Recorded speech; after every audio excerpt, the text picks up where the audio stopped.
സർക്കാരിന്റെ അവസാന ബജറ്റ് ജനപ്രിയ ബജറ്റ് ആയിരിക്കുമെന്ന് ധനമന്ത്രി കെ.എൻ. ബാലഗോപാൽ. സാമ്പത്തിക വർഷത്തിന്റെ അവസാന പാദത്തിൽ വായ്പ വെട്ടിയത് കേന്ദ്ര സർക്കാരിന്റെ ഗുഗ്ലിയാണെന്നും മന്ത്രി പരിഹസിച്ചു. ശമ്പള പരിഷ്കരണത്തിന്റെ കാര്യത്തിൽ ശുഭകരമായ തീരുമാനം വരുമെന്നും കെ.എൻ. ബാലഗോപാൽ 24-നോട് പറഞ്ഞു. രണ്ടാം പിണറായി സർക്കാരിന്റെ അവസാന ബജറ്റാണ് ഈ മാസം 29-ന് അവതരിപ്പിക്കാൻ പോകുന്നത്. തിരഞ്ഞെടുപ്പിന് തൊട്ടുമുൻപുള്ള ബജറ്റായതിനാൽ ജനപ്രിയ പ്രഖ്യാപനങ്ങളും ആശ്വാസ നടപടികളുമാണ് പ്രതീക്ഷിക്കുന്നത്.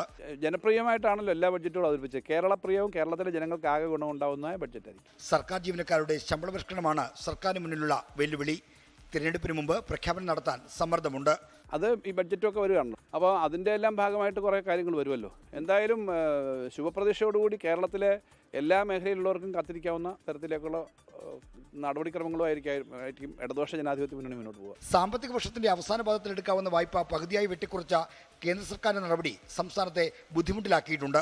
ഇത്രയും വെട്ടിക്കുറച്ചിട്ടും കേരളം എങ്ങനെയാണ് നിൽക്കുന്നതെന്നാണ് അവരുടെ അത്ഭുതം. അതുകൊണ്ടാണ് ഏറ്റവും അവസാനത്തെ ലാസ്റ്റിൽ ഈ ഏറ്റവും ലാസ്റ്റ് ബോള് ബ്രഹ്മാസ്ത്രമോ ഗൂഗിളിയോ ഒക്കെ പറയുമല്ലോ ക്രിക്കറ്റിലാണെങ്കിൽ, അതുപോലെ ലാസ്റ്റ് ഓവറുകളിൽ അങ്ങനെ ചെയ്യാൻ പാടില്ല ഒരു ഗവൺമെൻറ്. കേന്ദ്ര നടപടിക്ക് മുന്നിൽ മുട്ടുമടക്കില്ലെന്നും ക്ഷേമ വികസന പദ്ധതികളുമായി മുന്നോട്ട് പോകുമെന്നാണ് ധനവകുപ്പിന്റെ പ്രഖ്യാപനം. അങ്ങനെയൊക്കെ ഉണ്ടെങ്കിലും കേരളത്തിലെ ജനങ്ങൾക്ക് അപകടം ഉണ്ടാവാതെ മുന്നോട്ട് കൊണ്ടുപോകാൻ വേണ്ടിയിട്ടുള്ള എല്ലാ ശ്രമവും ഗവൺമെൻറ് സ്വീകരിക്കും. കാരണം ഗവൺമെൻറ് തനതായി ചെയ്യുന്നതുകൊണ്ടാണ്. ശുഭപ്രതീക്ഷയോടുകൂടി തന്നെയാണ് ഞങ്ങൾ മുന്നോട്ട് പോകുന്നത്. അത് ഈ പ്രശ്നങ്ങൾ പ്രതിസന്ധിയിലേക്ക് എത്തിക്കാതെ മുന്നോട്ട് പോകും. ആർ ശ്രീജിത്ത്, 24, തിരുവനന്തപുരം.